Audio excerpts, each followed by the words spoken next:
Hi everyone, in front of me I've got VIVO V60E and let me share with you how to show battery percentage on the status bar in this device.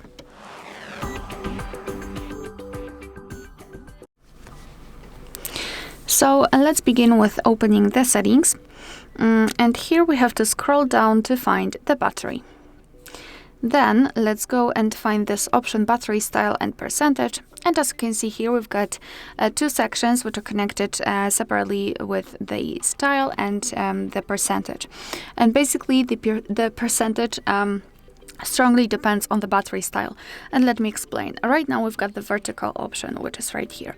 And as you can see, we've got two different options to show the battery percentage: either display it outside the battery icon or do not display it at all. However, it will change after choosing the horizontal style, because as you can see right now we've got three options. So do not display it at all, we've got only the battery indicator, which is also changed. We can display it outside the battery icon like it was before, or inside the battery icon, and as you can see it is much smaller. And in the circle one we've got the same situation as in the vertical, so do not display it at all or display it outside the battery icon. So it's completely up to you which option you prefer. Alright, so that will be all. Thank you so much for watching. Please hit the subscribe button and leave the thumbs up.